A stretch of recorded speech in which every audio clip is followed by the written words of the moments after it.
kọ́kọ́ sọ lélẹ̀ lákọ̀ọ́kọ́ o èmi tí mo wá gbé fọ́tò sí bẹ́ẹ̀ tó wá halẹ̀ mọ́ mi Mewolaka náà mọ̀ pé èmi ò gbé nǹkan tó fẹ́ ṣe yẹn náà ẹ wá bí wọn tí Mewolaka sọ o ẹ máa gbọ́ bismillah.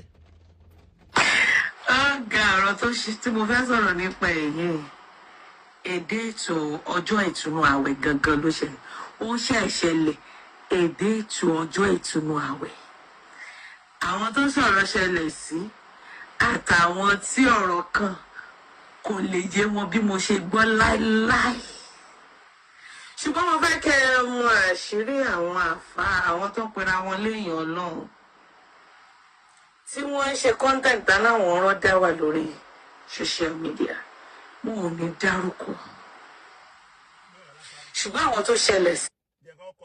èdè ọjọ́ tún náà kọ̀ on the 27 ló ṣẹlẹ̀ sorry on the 27 that's last Thursday of Ramadan ló ṣẹlẹ̀ gbogbo wa jẹ́ ká wá gbọ́n tí Mewolaka sọ dáadáa o ẹ máa tẹ̀lé ọ̀rọ̀ Mewolaka dáadáa bó ṣe sọ̀rọ̀ lákọ̀ọ́kọ́ leléyìí o gbogbo tí Mewolaka sọ yìí 80% ẹ̀ ló tọrọ no let's say ó sọ 80% nǹkan tó ṣẹlẹ̀ but kò sọ tán èmi máa wá bá yín fi 20% yòókù kù lẹ́nu àmọ́ nǹkan tí Mewolaka sọ yìí òótọ́ ni ṣùgbọ́n bá tí Mewolaka ń sọ ọ̀rọ̀ yìí ẹ rí pé ó ń reverse àwọn àfà ló ń reverse o kò dárúkọ pé àwọn obìnrin o ó mọ ohun tó ṣẹlẹ̀ o òótọ́ ọ̀rọ̀ ni Mewolaka ń sọ o òótọ́ ọ̀rọ̀ ló ń sọ o ṣùgbọ́n fídíò kejì tó padà ṣe jáde yẹn ìyẹn ti ní ọwọ́ nú wọ́n ní kó lọ sọ yẹn ni ṣùgbọ́n mi ò bínú sí Mewolaka ibi tó ti lọ gba Islam ni kò tí ì dénú Islam Mewolaka ibi tó ti lọ gba Islam ni kò tí ì dénú Islam àwa máa wá ju Islam gidi fún Mewolaka lẹ́ni ẹ tún gbọ́ lẹ́ẹ̀kan náà ẹ tún gbọ́ bismillah. Ọ̀gá ọ̀rọ̀ tó ṣe tí mo fẹ́ sọ̀rọ̀ nípa èyí èdè ètò ọjọ́ ìtúnu àwẹ̀ gangan ló ṣẹlẹ̀ ó ṣẹ̀ṣẹlẹ̀ èdè ètò ọjọ́ ìtúnu àwẹ̀ àwọn tó sọ̀rọ̀ ṣẹlẹ̀ sí àtàwọn tí ọ̀rọ̀ kan kò lè yé wọn bí mo ṣe gbọ́ láíláí ṣùgbọ́n mo fẹ́ kẹ́ ẹ mọ àṣírí àwọn àfà àwọn tó pera wọn léèyàn Ọlọ́run tí wọ́n ń ṣe content táwọn ọ̀rọ̀ dá wà lórí. point number 1 mo fẹ́ yẹ kẹ́ ẹ mọ àṣírí àwọn àfà tó ń ṣe content tó náà wọ́n ń sọ̀rọ̀ Ọlọ́run ṣe mọ̀ pé ó ń reverse ọkùnrin mo fẹ́ kẹ́ ẹ mọ àṣírí àwọn àfà kò ní àfàjù kò ní àwọn alájà kò ní àwọn ẹlẹ́yà ẹ máa wá gbọ́ lọ. social media wọn ò ní dárúkọ ṣùgbọ́n àwọn tó ṣẹlẹ̀ sí wọn mọ̀ pé àwọn ni mò ń bá wí mo dẹ̀ rọ́pù pé ọ̀rọ̀ yìí máa jẹ́ kíkan nínú wọn lórí láyà kó tiẹ̀ dráàgì mi tó bá wá dráàgì mi tàbí tó bá fún mi lẹ́sẹ̀ ẹ lè mọ àwọn ẹni ibi ẹni ìbàjẹ́ tí mò ń sọ̀rọ̀ nípa bó ṣe ṣẹlẹ̀ rí. kó tó lọ bẹ̀ ẹ rí kó sọ pé òun dẹ̀ ń wá kí ìkan nínú wọn dàtúntò wọ́n mọ̀ pé kò ń ṣe ẹnìkan kò ń ṣe méjì kò ń ṣe mẹ́ta ìkan nínú wọn kó fóun lésì ó ń rìvásì Saheed Shittu pé kó fóun lésì ẹ máa gbọ́ lọ o. obìnrin kan awẹ́lẹ́wà ní orí Facebook yìí ló wà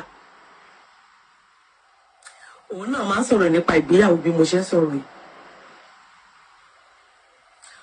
ó dẹ̀ kéwú ó dẹ̀ rọ wá sí mi ò mọ ohun tó ti ṣe tẹ́lẹ̀ o àmọ́ mo gbọ́ from reliable source wípé wọ́n pè é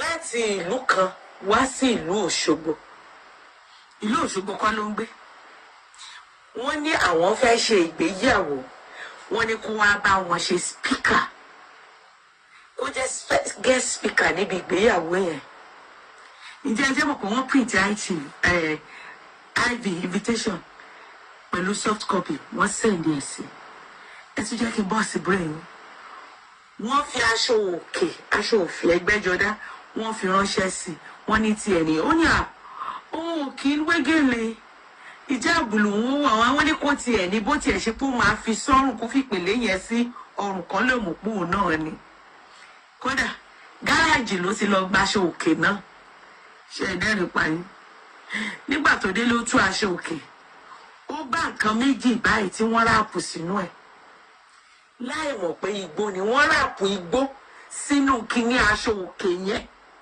igbó méjì kò mọ̀ kò kúkú fa gbórí kò rí gbórí ó wá pé ẹni tó faṣọ ránṣẹ́ sí sàlámà àlékún o ó dàbí ẹni wípé aṣọ òkè tẹ fẹ́ fún mi kọ́lẹ̀ fún mi ó dà pé tẹ lòmíì ni o ẹ wo nǹkan tí mo bá nínú rẹ̀ ó ya fọ́tò rẹ̀ ó sì aránṣẹ́ sí wọn wọ́n wò wípé kò ti mẹ́ra kò mọ́ wọ́n ní kó tọ́jú rẹ̀ lọ́jọ́ tó bá ń bọ̀ nílùú Òṣogbo kó mú bọ̀ wọ́n ní kó mú bọ̀ wọ́n láwọn ó gbà lọ́wọ́ rẹ̀ kò kúkú mọ̀ pé gbó ni òun náà gàn bí kan ó kúrò nílùú rẹ̀ òun nìkan ṣoṣo kò mú dírẹ́fà dání.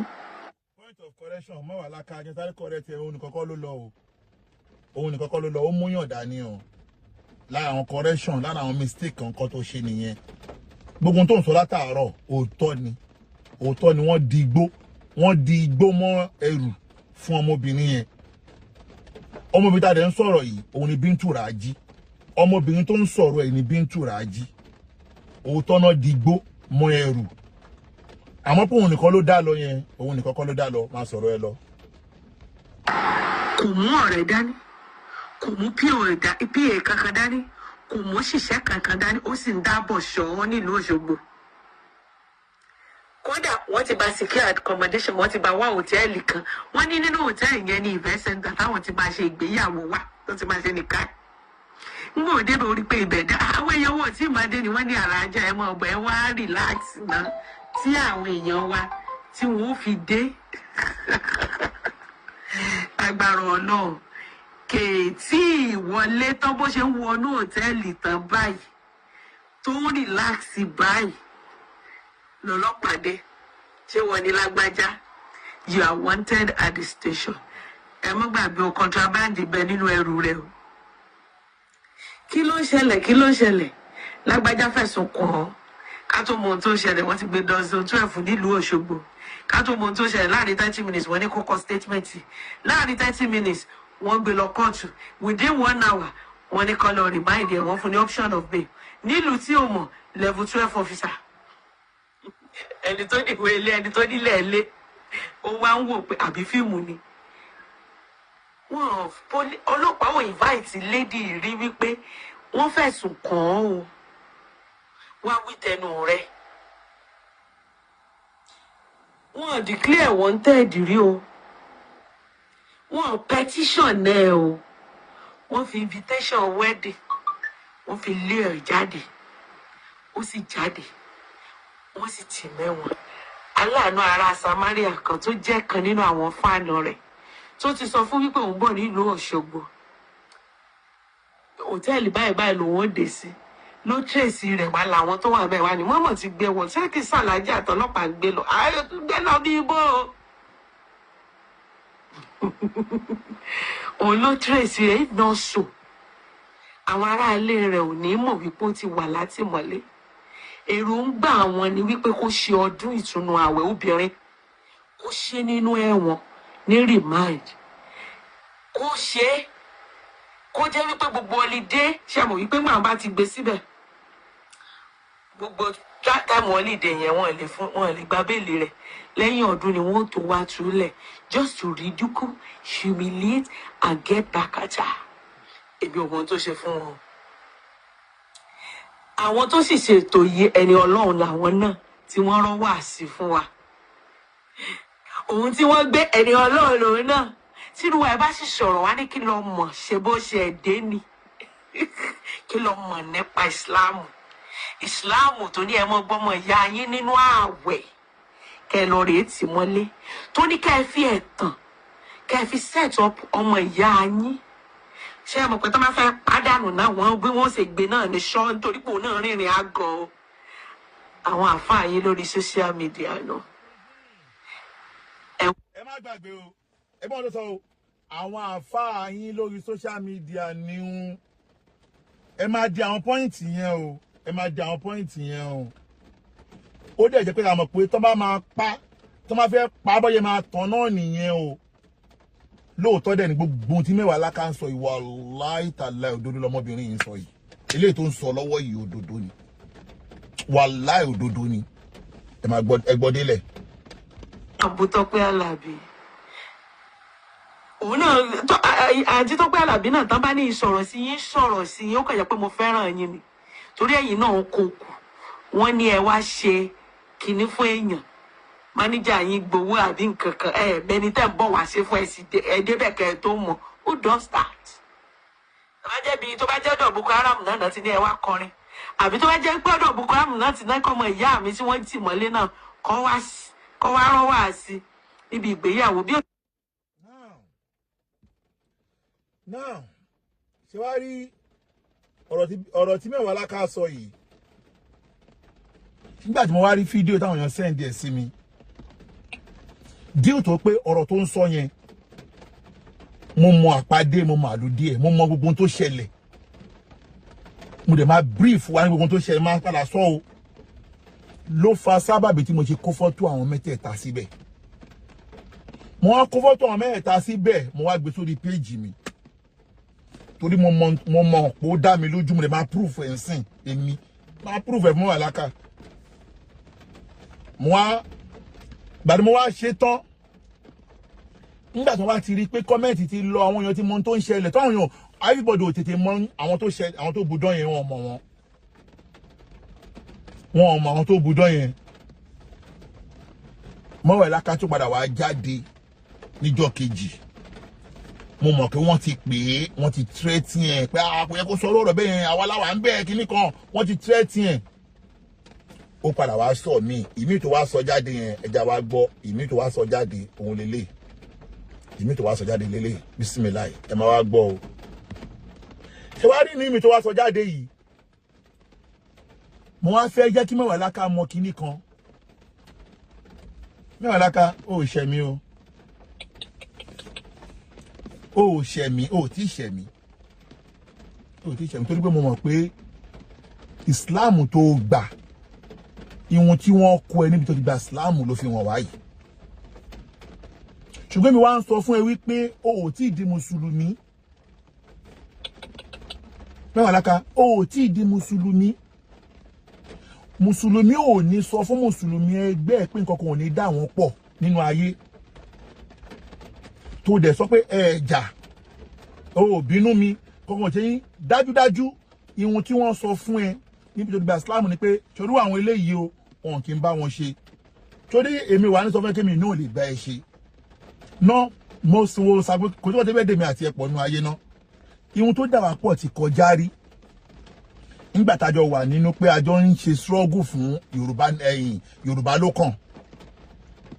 A ti jọ sọ̀rọ̀ rí lẹ́ẹ̀kan bí ẹ̀ẹ̀mejì. Nígbà tó lọ́dẹ kádàrá pé àjọ kúrò Yorùbá nation, Yorùbá ló kàn parí. Akẹ́mi ò pè ẹ rí. Ṣùgbọ́n mo ti wà ní tó ṣe é láǹfààní rí. Is either take it or leave it. Is either you know it or you don't know it. Mo wà nínú ẹni tó ṣe é láǹfààní torí pé irú fóònù yìí tó wà lọ́wọ́ ẹ mi mọ̀ bí o ṣe ń lò. Irú fóònù yìí tó wà lọ́wọ́ ẹ mo wà nínú ẹni tó ṣe sábàbí bó ṣe dọ́wọ́ ẹ. Mi mọ̀ bí o ṣe ń lo irú fóònù yìí o. Ṣùgbọ́n mo wà nínú ẹni tó ṣe sábàbí fóònù yẹn ṣe dọ́wọ́ ẹ. Kí o kú máa gbọ́hùn. Ṣùgbọ́n gbólóhùn tó wá sọ wípé a lè jọ ṣe iná dandan kọ́ ni kájọ ní àjọṣepọ̀ nínú ayé, bọ̀sù mùsùlùmí òdodo tó gba ìsìláàmù torí tọ́lọ́ àtànábì kò ń sọ̀rọ̀ bó ṣe sọ̀rọ̀ yẹn. Àwọn máa kọ́ ẹlẹ́kọ̀ọ́ ìsìláàmù gangan. Tí wàá rẹ́lẹ̀ kejì, ó wá lu àwọn threatening word kan nínú fídíò yìí tí màá wá correct ẹ fún. Ipe tí n bá fẹ́ bẹ́ ẹ ṣẹjọ́, tí mo dẹ̀ ti lè rò pé mo ti lè bẹ́ ẹ ṣẹjọ́, o ti kó sínú offense mẹ́ta kan nínú fídíò yìí. Máa proof ẹ̀ fún ẹ̀sìn tó bá ti ń sọ̀rọ̀ lọ. Tó dà àwa ò kàwé. Everybody mọ̀ pé Okanlomo ò kàwé. Àbí bẹ́ẹ̀ kọ́? But ilé ẹ̀kọ́ tí mo lọ study ń bẹ́ẹ̀ ni caseology. caseology ni mo lọ treat mo lọ kọ́ mi ò kàwé lóòótọ́ but mo mọ case débi pé bàbá ẹ tó jẹ́ mentor ẹ bàbá ẹ tó jẹ́ mentor ẹ Yusuf Adépọ̀jù wọn bí bàbá ẹ dá kó ló bá mi ṣẹjọ́ ẹ̀mí ẹ̀ ò gbé bóyá ìyá wèrè tó mú òun mẹ́jọ ṣe ó mú àbòsí ṣe tó orúkọ mi tó fi sínú watch list mi ò kó l'Amẹ́ríkà tí mo ti yọ wọn bí bàbá ẹ wọn bí dá tẹ́lẹ̀ gbogbo police harassment ló mọ̀ lò mo dẹ̀ ti járáǹkì ẹ̀ tẹ́lẹ̀ lórí police harassment yẹn lórí Sony 11 ṣùgbọ́n ìjọ tó wá ṣe yìí náà òun náà tún máa tó máa end sí àtújọ bẹ̀rẹ̀ tẹ́lẹ̀ bàbá tó dìwà lọ́wọ́ mú tẹ́lẹ̀ tẹ́gbẹ́ àwọn máa ń sọ wípé nítorí pé tẹ́ bá ń ṣẹjọ́ àwọn Christian ló máa bá yín dẹ́jọ́ yín àwọn làánú mi ṣe yín pé kẹ́ má máa ṣẹjọ́ mọ́ àwọn náà ti rí ń sìn pé kọ́ má dàṣẹ́jọ́ wa mọ́ o kọ́ má dàṣẹ́ mi fẹ́ ṣépè fún kọ́ má dàṣẹ́jọ́ wa mọ́ o ẹ fi wálẹ̀ ká fi wá dára tó ṣé bọ́ọ̀nà ó gbọ́dọ̀ mi jáde lé ni pé ẹ ló sà máa pè yín padà mú àlọ́ live program máa pè yín padà sà máa pè yín padà òun náà ti padà wá rí ń sìn ó ti bá àwọn kiri kọjá rí pé òun tún fẹ́ bẹ̀rẹ̀ ẹjọ́ padà òun mo ṣe láwọn èèyàn sẹ́ǹdẹ̀ sí mi lélẹ̀ pé òun fẹ́ ṣe ẹjọ́ padà òun lélẹ̀ wọ́n ṣe sẹ́ǹdẹ̀ sí mi lẹ́nìí ni ṣẹ́ ti rí òun lélẹ̀ òun náà fẹ́ bẹ̀rẹ̀ sí ní ṣe ẹjọ́ òun fẹ́ tí náà bá tán láṣọ ẹ̀jẹ̀ lè tán lè kan ná àwọn kan ó lì sí ná orúkọ àwọn kan síbẹ̀ inú mi ti mo ti ẹ̀ pé orúkọ mi lẹ́yìn tó fi ṣe number 1 orúkọ mi wà ń bẹ orúkọ mi wà ń bẹ bóyá nínú ọ́dàsì yẹn torí wọn náà mọ̀ ó mọ̀ pé ọ̀hún bí bàbá ẹ̀dá àkàjọṣe ẹjọ́ wọn náà wọn gangan o ṣùwárí Mewolaka mo á fẹ́ kọ́ ẹlẹ́kọ̀ọ́ kan torí caseology tèmi lọ ṣe yẹn caseology ni mo ṣe mo dẹ̀ fẹ́ kó mọ̀ pé ìyàtọ̀ wà nínú ọ̀rọ̀ àti ọ̀ràn sórí ọ̀rọ̀ ló fẹ́ sọ o ti wá kó sínú ọ̀ràn mẹ́ta o ti kó sínú ẹ̀ bí báyìí mo dẹ̀ máa proof ẹ̀ fún ẹ o inú ọ̀rọ̀ tó fẹ́ sọ yìí caseology ọ̀ràn mẹ́ta ló kó sí tí bàbá ẹ mentor ẹ Yusufu tí ò lè yọ ẹ nínú ọ̀ràn yẹn màá wá tí bá ti wá débẹ̀ màá wá sọ fún ẹ ọ jẹ́ kí n lélẹ̀ fún ẹ kó bá wá débẹ̀ kí n máa wá fàyọ fún ẹ àkọ́kọ́ nínú ọ̀rọ̀ tó sọ tẹ́lẹ̀ gbogbo pé olùbáyọ̀ kan ṣe kíní kan lọ yọ kó lórí péèjì ẹ gbogbo yẹn story ni ẹ̀mí ẹ̀ ò gbé ní lọ yọ kíní kó lórí péèjì mi àbọ̀ ṣe pè fún ẹ story mi dẹ̀ fẹ́ bú ẹ mi fẹ́ bú ẹ Mewolaka mi fẹ́ bú ẹ tó lóbìnrin ni ẹ tí bá bẹ bẹ́ẹ̀ ṣe tí bá bẹ bẹ́ẹ̀ fà gangan torí pé òun fẹ́ ṣe fracas yẹn o ti gbẹnu sí fracas o ti ganu sí èmi ọkọ ẹ tó gbé ẹ sílé ni màá wá bá ọkọ ẹ gangan tó gbé ẹ sílé ni màá lọ bá a máa fọ́ gbogbo ẹ lójú ṣùgbọ́n mi ò tí ì ṣe tán sìn ṣùgbọ́n àkọ́kọ́ ọ̀rọ̀ tó kọ́kọ́ sọ inú ọ̀rọ̀ tẹ́gbẹ́ tó máa lọ mú proof ẹ̀ jáde ni pé o ní pé kí n má lò ẹ̀ bí mo ṣe ń lo mọ́ńsúrà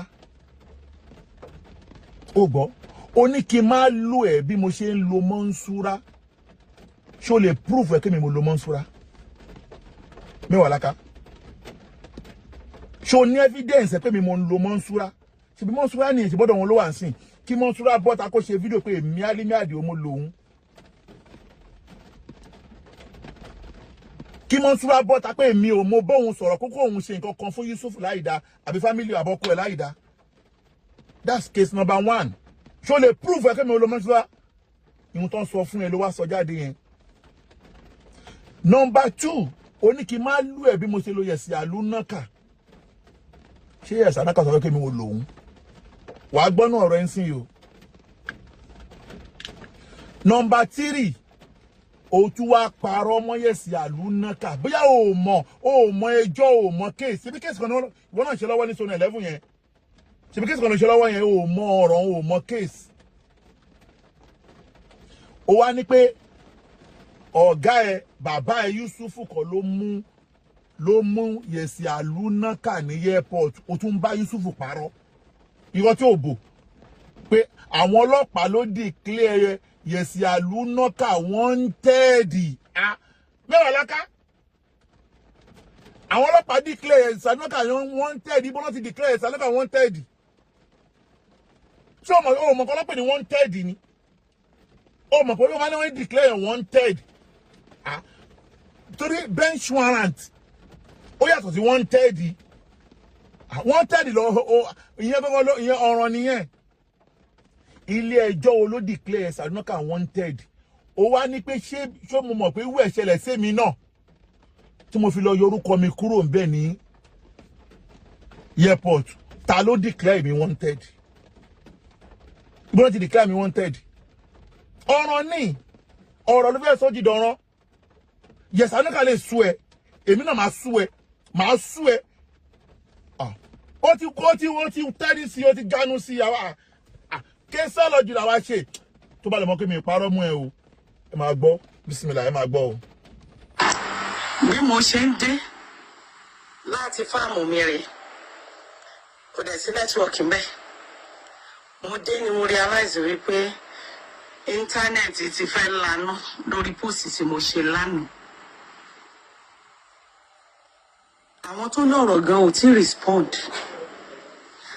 àwọn alágàbàgebè ló ń fi ọ̀rọ̀ mi náà fi ń wájà. First and foremost, let me set something straight.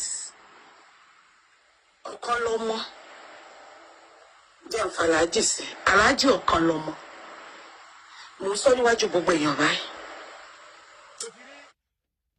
kí lè kó lè mọ̀ pé ibi tó fẹ́ sápamọ́ sí mo lè lọ dúró díẹ̀ ń bẹ́ o ó kọ orúkọ mi péèjì mi ó dẹ̀ atáàgì ẹ̀ pẹ̀lú péèjì mi ni ohun tó ṣe mo ní bẹ́ẹ̀ sì kan lè kọ́ rẹ̀ ó atáàgì ọ̀rọ̀ yẹn mọ́ péèjì mi gangan àdẹ̀ péèjì tó kọ orúkọ yẹn sórí péèjì yẹn èmi nìkan ni mo ní péèjì yẹn gbogbo ayé mi nìkan ni mo ní Okanlomo Enzat worldwide èmi ni mo ní so that ipe wọ́n lè fẹ́ pé bóyá ó gbé fọ́tò àwa ti lọ èmi tí mo ti skin record ẹ̀ pa ọ̀rọ̀ tí mo dẹ̀ gbé sórí péèjì mi ló ń sọ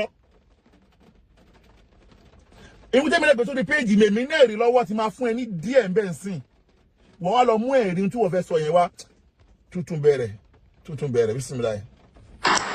bí mo ṣe ń dé láti fáàmù mi rè kò dẹ̀ sí nẹ́tíwọ̀kì mbẹ́ mo dé ni mo realize wípé íńtánẹ́ẹ̀tì ti fẹ́ lanà lórí pósì tí mo ṣe lánàá àwọn tó lọ́rọ̀ gan ò tí respond àwọn alágàbàgebè ló ń fi ọ̀rọ̀ mi náà fi ń wájà. First and foremost, let me set something straight. Okanlomo jẹ́ nfàlájì sí aláàjì Okanlomo mo sọ níwájú gbogbo èèyàn báyìí mi ìfẹ́ nǹkan kan tó máa dà mí pẹ̀lú ẹ̀pọ̀ láyé àjà rí kò dẹ̀ sí nǹkan tó pa á pọ̀ ṣùgbọ́n pé kí nǹkan dá wa pọ̀ yálà ní friendship àbí nínú Islam ni mi ò fẹ́ mi ì lóò ṣe mí o mi ì dẹ̀ ní mo kórìíra ẹ o mi ì kàn fẹ́ ni. Mewolaka ṣé ọ̀rọ̀ tó sọ yìí wà á kọ́kọ́ lọ wò ná pé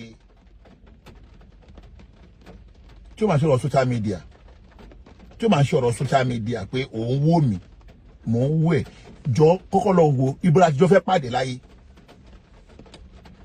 jọ̀rọ̀ tó máa jọ ọ̀rọ̀ social media bá a jọ fẹ́ pàdé láyé ṣé tó mọ̀ pé tó bá ṣe tẹ̀sìn Islam tí mo pé a jọ wà nínú Islam báwo lèmi àṣejì fẹ́ jọ pàdé nínú ayé ṣé ó jọ kárátà àwọn èèyàn tó tèmi àti wọn jọ ń ṣe nínú ayé ni àbí wọ́n kọ́ ní nígbà tó dórí social media bí ọdún méjì sẹ́yìn ni ṣáà mọ̀ bóyá dórí social media ni ṣáà mọ̀ bó ṣe bẹ̀rẹ̀ ni a sì ní fídíò ẹ lọ́wọ́ bóyá bẹ̀rẹ̀ ẹjọ́ tó bẹ̀rẹ̀ ṣé tó ní sìn wọ́n ti wá fún ẹ ní ọkọ tó bá wọn ṣe agbèrò mọ́kà tó ti wá di pé ó ti mú ẹ lọ sí múra lẹ́ẹ̀mejì ó ti mú ẹ lọ sí ájì ó ti wá àráìfù lójú ààrẹ ó wá fẹ́ bá fi rẹ̀ kọ̀ǹpí àrùwà tí ó mọ̀ ìtàwà ti wà nínú ayé ni ó bá wa nínú ayé ó bá wa nínú ẹ̀sìn Islam yìí ni àwọn adẹ́ ti ń protect Islam yìí dọ̀la ó dẹ̀ wà náà tó ń protect torí pé ó ti gbà Islam so that má máa sọrú yẹn jáde lẹ́nu fún mùsùlùmí ẹgbẹ́ ẹ mọ́ má máa sọ yẹn jáde fún mùsùlùmí ẹgbẹ́ ẹ mọ́ mùsùlùmí ò kì í sọ bẹ́ẹ̀ fún mùsùlùmí ẹgbẹ́ èèyàn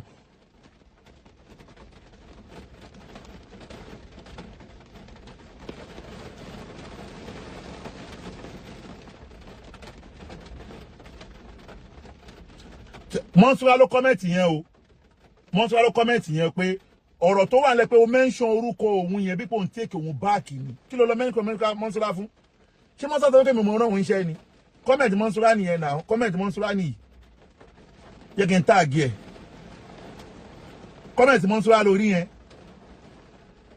Monsura nìyẹn náà. Ṣé mi mọ̀ rán òun iṣẹ́ but mi ti débi ọ̀rọ̀ Monsura. Jẹ́ kí n máa sọ̀rọ̀ lọ. Máa wá gbọ́ lọ. Kejì. Ṣùgbọ́n fídíò tó lọ gbé tó lọ lẹ Malam Yusuf àti Alfa Saheed Shittu mọ́ ó kọjá yẹ o. Mewolaka, mi fẹ́ lo foul language fún ẹ. Mi fẹ́ lo foul language fún ẹ because mo mọ̀ ṣe sí obìnrin.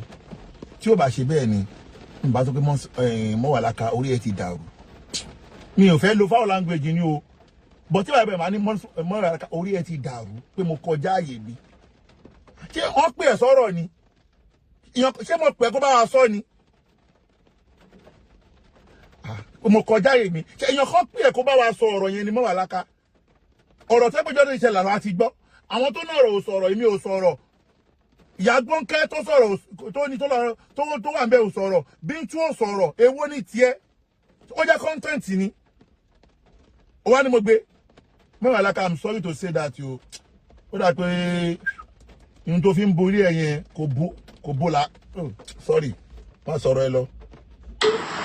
Mi yìí ṣe Monsura. Mo tún repeat.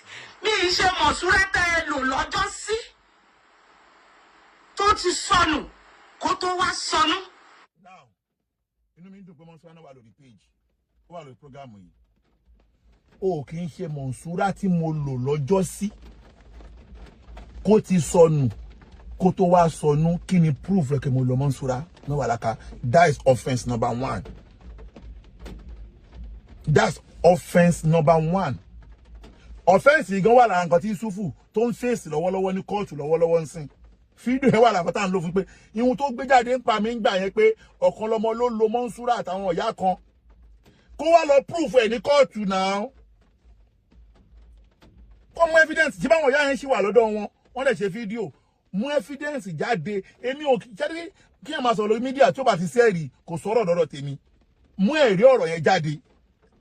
Kí lẹ evidence tó ní wípé mi mo lo Monsura Mewolaka. Mewolaka mi fẹ́ fi gojú ẹbú ẹ mi fẹ́ fi gojú ẹbú ẹ tó kàkàkí mi mọ̀ tí kàkàkí ti tó fi gojú ẹ.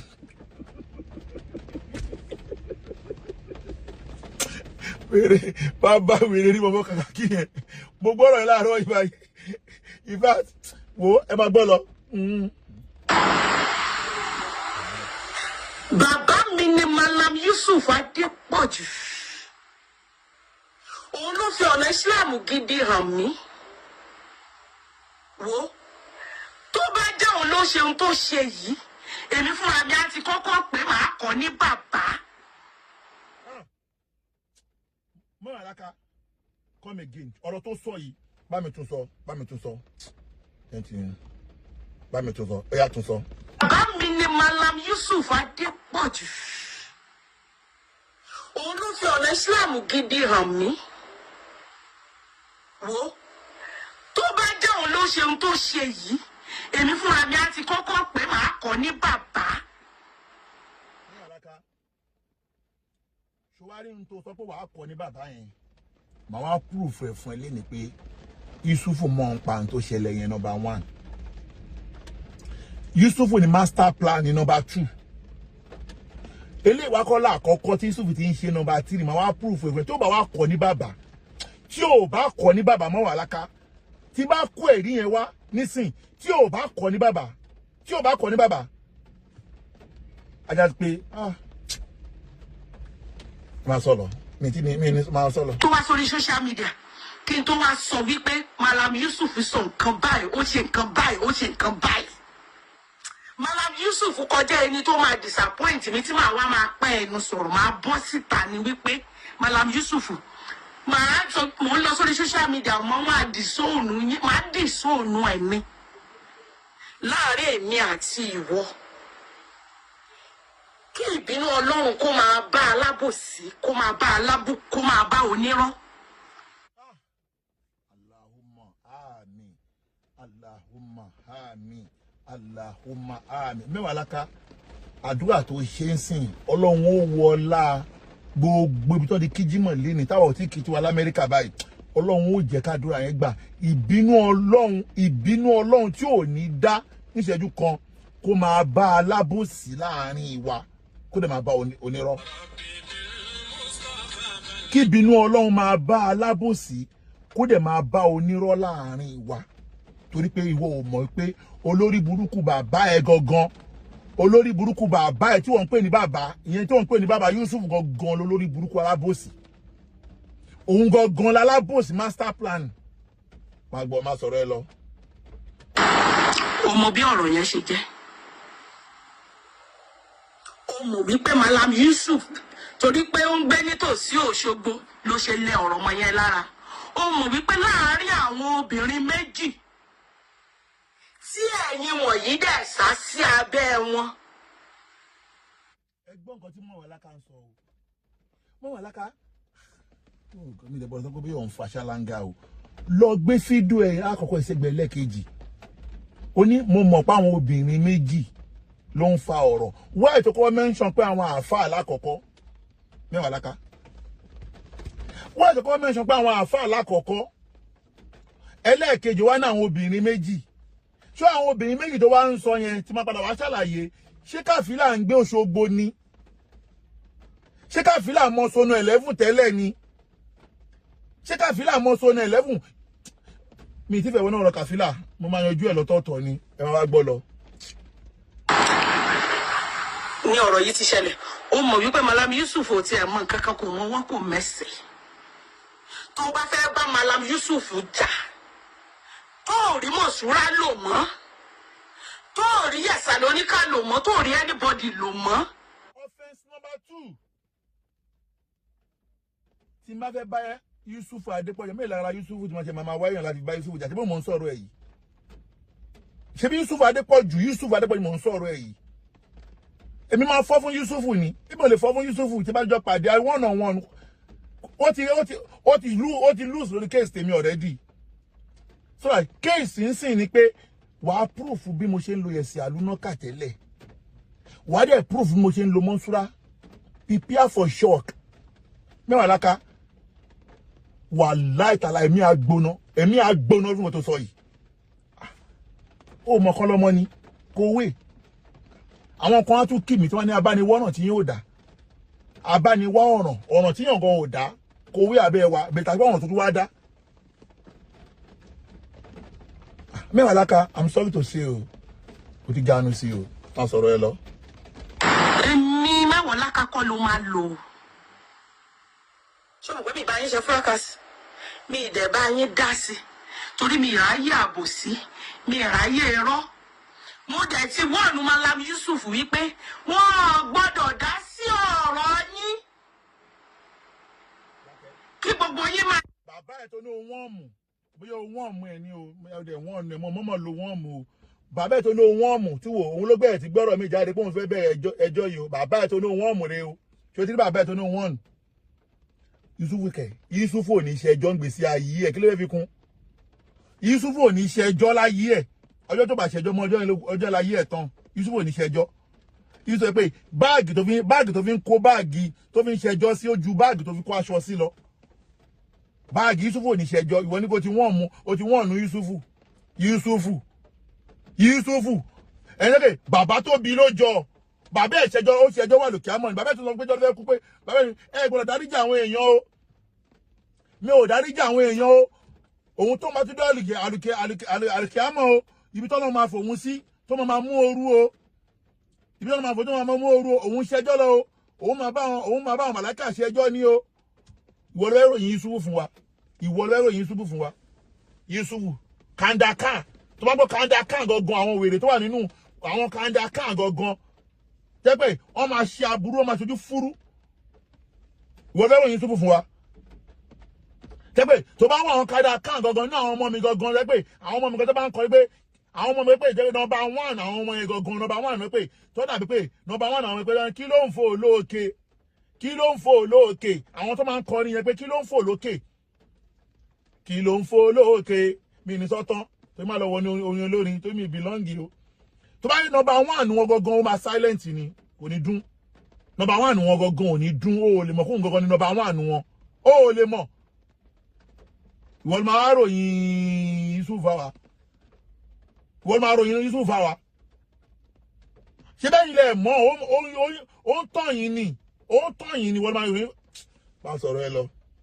Àlẹ́ ní kó dọ̀là kẹ́lẹ́ parí ẹ̀ àbí kẹ́yìn kan tún rán wá lọ ọba kẹ́lẹ́ ti apologize.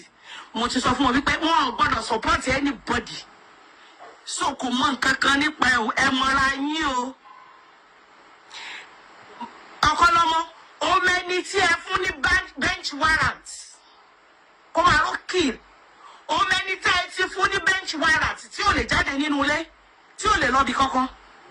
Ó dẹ̀ mẹ́ni tó gbé mo mọ̀ pé káwọ́là ló ń sọ but torí ohun tí ò yí ẹ máa padà wá ṣàlàyé fún ẹ ṣùgbọ́n torí damage control tó wá sí mo kàn fẹ́ kó mọ̀ pé tọlọ́run kọ́ lélẹ̀ iṣẹ́ Yusuf lélẹ̀ torí tàkọ́kọ́ tó kọ́kọ́ ṣe yẹn tàkọ́kọ́ ilé tó kọ́kọ́ ṣe yìí òun ni tọlọ́run torí tàkọ́kọ́ ilé òun ni tọlọ́run tàkọ́kọ́ ilé ni tọlọ́run. Ọ̀gá ọ̀rọ̀ tó ṣe tí mo fẹ́ sọ̀rọ̀ nípa èyí èdè ètò ọjọ́ ìtúnú àwẹ̀ gangan ló ṣẹlẹ̀ ó ń ṣẹlẹ̀. ṣòtìrí àkọ́kọ́ yẹn gangan ni tọlọ́hun ṣòtìrí ẹlẹ́ẹ̀kejì tó ṣe jáde yìí tí Yusuf ló wá ṣe so that tí Yusuf ló wá ṣe mo kàn fẹ́ jẹ́ kó mọ̀ ní pé tí Yusuf lè jẹ́ òun dára jẹ́ ká wá play fídíò yẹn délẹ̀ o kí wọ́n lọ sínú ọ̀rọ̀ káwọ́là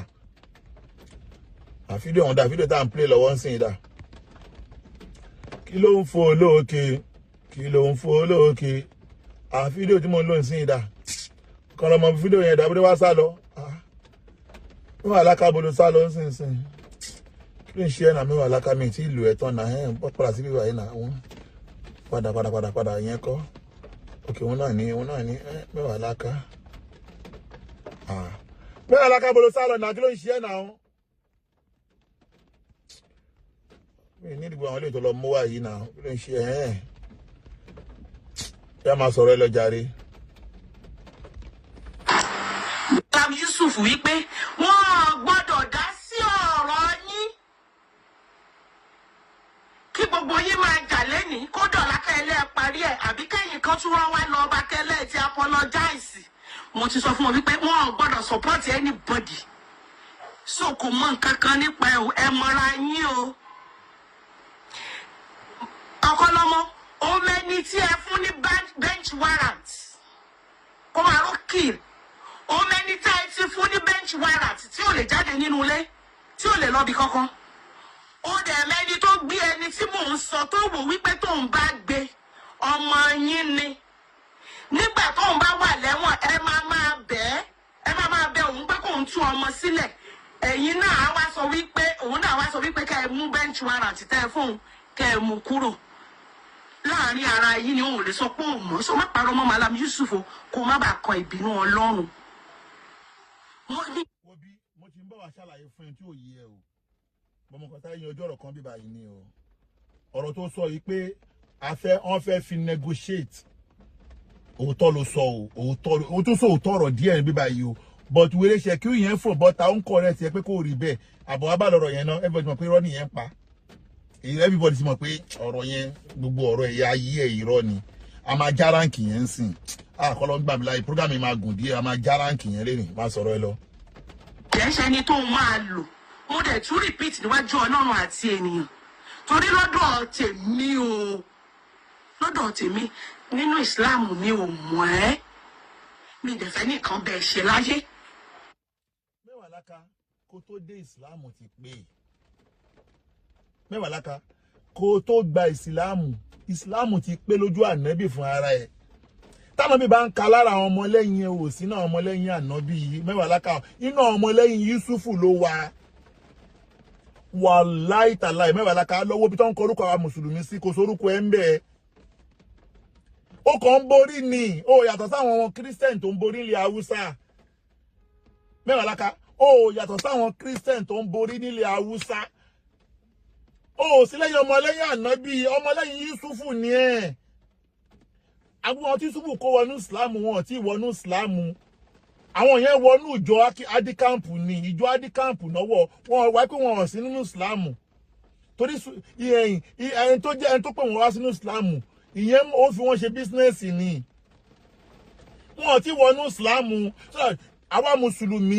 àwa mùsùlùmí gidi a mọ̀ pé o ò tí ì dénú wa ẹ̀yin mùsùlùmí tẹ́ wà nú bíbá ìjọba mi kọ́mẹ́ǹtì ṣé Mewolaka wà nínú mùsùlùmí ẹ má parọ́ o gbogbo mùsùlùmí tó wà mí báyìí ẹ bá mi kọ́mẹ́ǹtì ṣé Mewolaka wà nínú mùsùlùmí yes or no ẹ bá mi kọ́mẹ́ǹtì síbẹ̀ ṣé Mewolaka wà nínú mùsùlùmí ó ń ṣe mùsùlùmí Mewolaka ò tí di Islam ó tí di Islam Mewolaka wàláhì ò tí di mùsùlùmí tó fẹ́ gba Islam wàá ṣe lọ bá sásù Jamiu Adégúnwà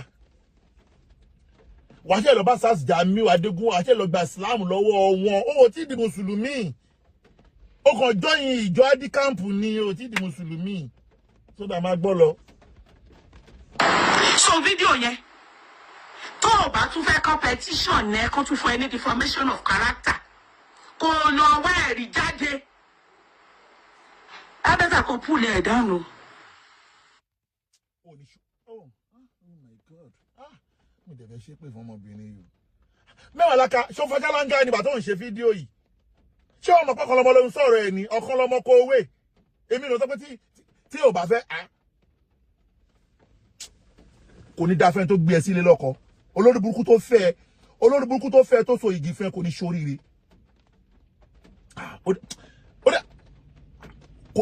ẹni tó fẹ́ tó so igi fẹ́ ó máa ṣòfò ni èmi ló sọ pé mọ́tò ló máa pa ẹni tó fẹ́ èmi ló sọ pé kí lọ gbé kọ́kọ́ lórí péjì mi bàbá ẹ̀ lọ́wọ́ mi sí péjì ni bàbá ẹ̀ lọ́wọ́ mi sí péjì ni pé tó ó dáa láti Amẹ́ríkà náà ìmọ̀ àti petition yẹn Mewolaka wàá rí Mewolaka èmi kò wé àwọn tó jẹ́ bàbá ẹ̀ gan lè bá mi sọ̀rọ̀ bẹ́yìn bá mi sọ̀rọ̀ yìí wọ́n bí bàbá ẹ̀ lágbó bá mi sọ̀rọ̀ bẹ́yìn bá mi sọ̀rọ̀ yìí ẹkùn Saheed gan tó ya wèrè ó ń pẹ́ mi nì bí sọ́fù ṣe ya wèrè tó ń pẹ́ mi nì kò sónítọ̀hún gbogbo social media yìí kò sónítọ̀hún ní Islamic social media best analysis kò sónítọ̀hún wọn bí bàbá onítọ̀hún dá ẹ bá tó bẹ̀ kó tẹ́rí sí one on one kò dá olórí burúkú tó ń bẹ̀rẹ̀ sùn ò ní ṣoríire kò ní dáfẹ́ tó ń bẹ̀rẹ̀ sùn ẹni tó ń bẹ̀rẹ̀ sùn ò ní ṣoríire ta ló ń bá wí abẹ́gbọ̀n tó sọ pé kémi ẹgbọ́n tó sọ kémi lọ yọkó ọlọ́mọ ọmọ Mewolaka before my hand na ó yẹ dàrú ni ó bí iṣẹ́ inú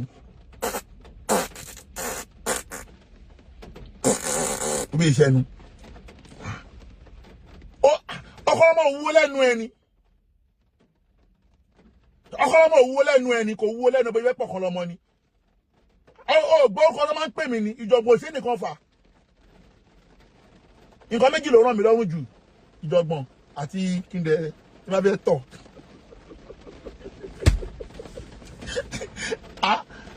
ìtọ̀ kí n tọ̀ fẹ́ tọ̀ àti ìjọ̀gbọ̀n ọmọdé tí mo ti wà lórí social media pẹ̀lú àwọn wèrè yẹn ni ṣé ọmọdé mo ti wà lórí Islam lórí social media pẹ̀lú àwọn wèrè tán last man standing náà pè mí èmi gan mo dúró tán Mewolaka má tún àyè mọ́ gbèsè ayé ẹ má bá mi sọ̀rọ̀ bẹ́ẹ̀ yẹn mọ́ gbèsè ayé ẹ ìgbésí ayé má bá mi sọ̀rọ̀ bẹ́ẹ̀ mọ́ àwọn ọmọ ẹni tó ń bá sọ̀rọ̀ ni èmi wà ní ọkọ ẹ àbí ìyáálé ẹ tó bá ń lé tó wá fi wọ́n ta yín lórí social media ni tó bá tún wá bíbà bá ẹ Yusuf yẹ̀dá tó wá jáde kájọ wá bẹ̀rẹ̀ tí wọ́n ń gbé ọkọ ẹ pamọ́ ńjọ́ ìyàwó ni ẹ̀mí ọkọ ẹ máa gbọ̀n abẹ́yà wèrè tálẹ̀ ń bá wí èmi ló ń dárúkọ pé Ọkanlomo kò ní dáa fún ẹ tó bá competition ó dà mí gan máa competition against ẹ máa gbọ́ wèrè lọ. ó bench warrant tẹ́ fún kẹ́ mú kúrò láàrin ara yìí ni òun lè sọ pé òun mọ̀ so má parọ́ mọ́ Malam Yusuf kó má bàa kọ ìbínú Ọlọ́run mo ní ìdẹ́ṣẹ́ ni tó máa lò ó dẹ̀ tún repeat níwájú Ọlọ́run àti ènìyàn torí lọ́dọ̀ tèmi nínú Islam mi ò mọ̀ ẹ́ mi dẹ̀ fẹ́ nìkan bẹ́ẹ̀ ṣe láyé. So fídíò yẹn tó o bá tún fẹ́ competition ẹ kó tún fún ẹ ní deformation of character kó lọ wá ẹ̀rí jáde abẹ́ta kó púlẹ̀ ẹ̀ dànù. Ó gbọ́ mi. Tó o bá fẹ́ kẹ́mi gan mú ẹ pé for inciting the public against me. Torí. Mewolaka, ṣé gbàgbé èmi tó ń bá sọ̀rọ̀ mi ìgbéyìn bò ni? Mewolaka, èmi ò gbọ́ Ìgbò. Caseology ni mo read. Caseology ni mo read. Àníṣe ibi tí mo ti lo Monsura àti Yesalunoka àti tó di declare mi àti Yesalunoka wanted wàá sọ. Èmi gan máa sú ẹ. Èmi gan máa gbọ́ bẹ́ẹ̀ lọ. Evidence lọ́wọ́. Mo dẹ̀ ní reliable source ibi tí mo ti bọ́ information mo dẹ̀ mọ àwọn tí mo bẹ̀ ẹni tó rọ̀ kankan kò dún pẹ́ẹ́p. Torí fẹ́ kò fẹ́ kán mọ̀. Ẹni tó gbé èèyàn gan òdún pẹ́ẹ́p torí kò fẹ́ kán mọ̀ òun lẹ́ni ibi. Gbogbo yín lẹ dẹ̀ mọ̀ láà. Ọ̀pẹ ní ibi lẹni tó gbé yàn. Kò dẹ̀ fẹ́ kọ́ mọ̀ pé ní ibi lòun. Àwọn máa wá júwe ẹni ibi tó gbé yàn yẹn a máa júwe fara yín sí. Ṣé program yóò ní wọ 2 hours ó máa lé 2 hours lẹ́ni o. Ó máa lé 2 hours o. Torí mo sì fẹ́ gbé Kaolawa gidi ẹni ibi tó gbé èèyàn ẹni ibi tó gbé èèyàn a máa júwe fara yín lẹ́ni ẹni ibi ni ẹ máa gbọ́ lọ. Yàrá yín má kàn mí o. Mi ìbá yín ṣe Islam fracas o. Sọ́ọ́rí tí má ti ẹ̀ bá gbogbo èèyàn ṣe. Ọ̀kanlọ́mọ mo sọ mi ìfẹ́ nìkan bẹ́ẹ̀ ṣe jáyàgò fúnra wa. Kí ló wá dárúkọ mi fún gbàtọ́ mi yóò bá mọ̀ pé wèrè oníbù. Kí ló wá lọ dárúkọ mi fún ọmọ kan ti fa wèrè ní sọ́júrù ni. Ó mọ̀ pé wọn kì í wọ́n nọ́jà mi ó ló wá lọ fa wèrè ní sọ́júrù. Èèyàn fa wèrè ní sọ́júrù ó ní pé kíkiní má gbé kà mọ́ bí ẹ̀dá o lè lọ. Ọ̀kanlọ́mọ ó mọ̀ pé ò fẹ́ wàhálà ló wá dárúkọ wá wọ́n wá tiẹ̀ wá ó ní pé rọ́ ń lọ ó ti fa wèrè sọ́dúrù àbójá wèrè Mewolaka ó ti fa wèrè. Mi dẹ̀ fẹ́ bá mú ọmọbìnrin pariwo ó ṣe ẹ̀fẹ́ gbá ìsìláàmù ni ó dá máa wọlé jẹ́ píìsì ìsìláàmù fún ẹ. Èmi ni ìdí mò ń ṣe ìsìláàmù gangan kọ́ leléyìí o ṣùgbọ́n mo jẹ́ ń kọ́ ẹ ní ìsìláàmù gangan ń sìn torí kárátà yẹn ò ní ká máa ṣe báyìí pẹ̀lú ìsìláàmù jẹ́ kí n pín ẹ ní ìsìláàmù gangan ìsìláàmù ò ní kó máa ṣe bí wèrè báyìí ṣùgbọ́n má ṣe bẹ́ẹ̀ mọ́ má gbọ́ lọ. Ṣé ti gbọ́ Malam Yusuf bàbá mi ni èèyàn dáadáa ni. Èyí tẹ́ ẹ̀ ń gbọ́ tẹ́ ẹ̀ ń sọ wípé bó ṣe ṣe fún Yesalunika nìyẹn ẹ̀yin fúnra yín mọ̀ wípé Malam Yusuf kan ló gbé Yesalunika ní ọjọ́ sí nígbà tó ń bọ̀ láti hajj.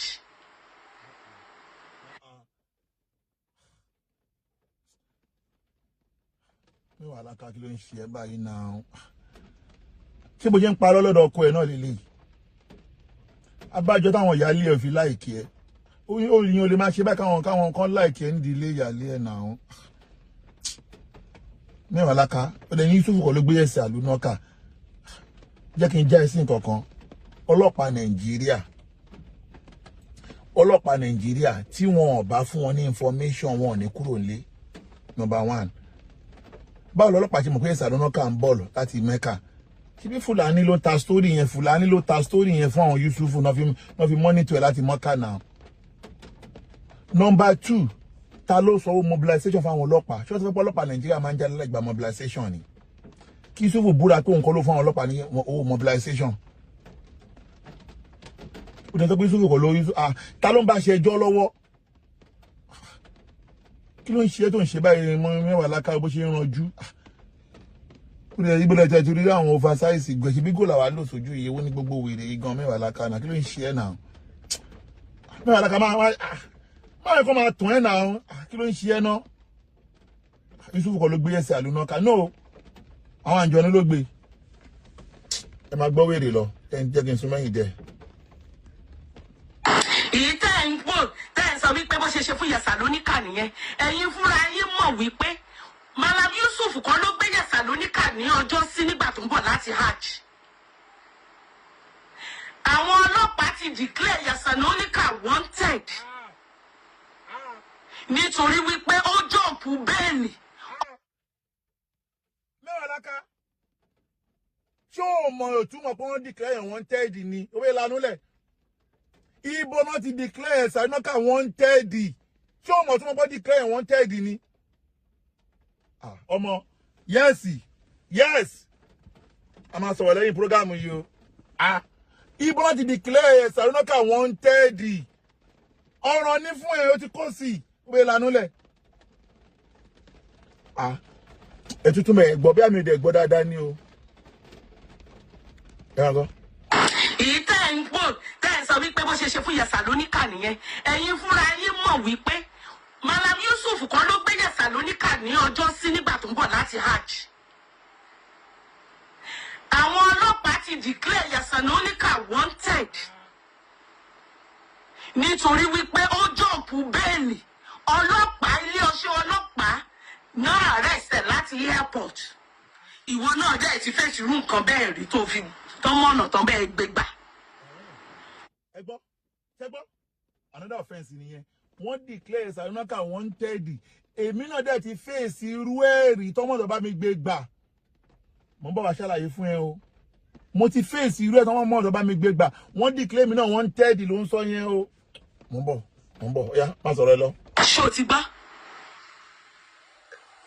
Yẹsàlóníkà gan mọ̀ wípé ọlọ́pàá ló gbé òun kì í ṣe Malam Yusuf torí pé ó jọ̀ǹpù bẹ́ẹ̀lì ẹni tó dúró fún gẹ́gẹ́ bí onídùúró lọ́jọ́ sí ni wọ́n bá gbé.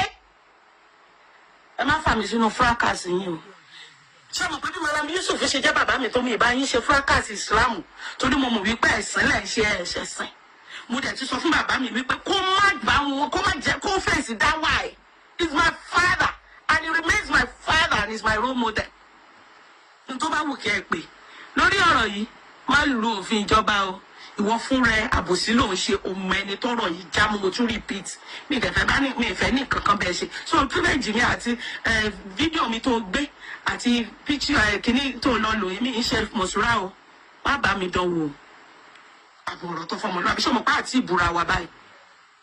ó dẹ̀ kì í ṣàfáà mi lọ́dọ̀ tèmi gan-an mi ì tiẹ̀ mọ̀ ẹ́ jọ ṣọmọ pé mi ì kàn ẹ́ rí mi dẹ̀ dá sí ẹ rí o lè rí mi lábẹ́ péjì ẹ jọ nítorí Ọlọ́run má jẹ wọ́n Ọlọ́run àwa pẹ̀lú ẹ.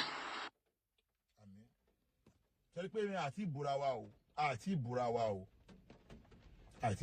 o ṣùgbọ́n ọ̀rọ̀ tó sọ ni mo bá fẹ́ sáyé yanjú. Àkọ́kọ́ ó sọ wípé ṣó mọ̀ pé irú ẹ̀ ti ṣẹlẹ̀ sí mi náà rí nípa bí mo ṣe yanjú ara mi bí mo ṣe yanjú ara mi yẹn jẹ́ kọ́kọ́ sọ yẹn mọ́ bọ̀ lórí yẹn ṣùgbọ́n kéèsì ọmọbìnrin tó ń sọ yìí náà jẹ́ tàbí yanjú tèmi yẹn náà kí wá lọ bí ọmọbìnrin yẹn máa fi wá wọ náà ọ̀rọ̀ káwọ́là ṣóní tèmi tó sọ pé ó ṣẹlẹ̀ yẹn wọ́n ní ẹni tí wèrè bá pa ìyá ẹ̀ tó bá rí mẹkáníìkì ó máa sá lọ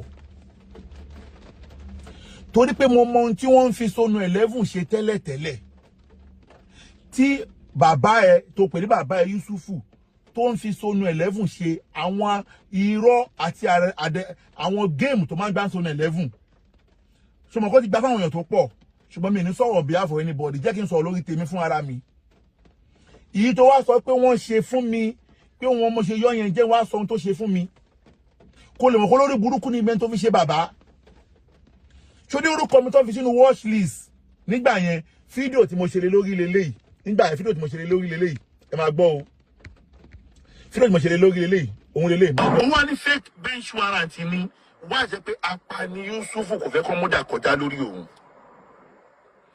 ẹ jẹ́ kí wá fi tèmi ṣe àpèjúwe gbogbo ayé lórí pé mo lọ sí Nàìjíríà ní December mo ń bọ̀ ní January wọ́n stop mi ní airport ẹ bá gbọ́ o ọ̀rọ̀ yìí àsìkò tí ń tó bọ̀ o wọ́n stop mi ní airport wọ́n lórúkọ mi wà nínú watch list wípé wọ́n wá mi alhamdulilayi pé gbogbo ayé mo bọ́rọ̀ yẹn ṣe lọ ṣé wàá rí ohun tí wọ́n ń pè ní watch list ní Nàìjíríà fún ohun tó bá mọ̀ tí wọ́n kọ́ tó ń pè ní watch list. jẹ́ wá ṣàlàyé fún ara mi orúkọ mi wà lọ fi sínú watch list nígbà yẹn ṣó lè mọ̀ Mewolaka pé fake bench warrant ni bàbá ẹ̀ ẹni tí wọ́n pè bàbá ẹ̀ forúkọ mi sínú watch list.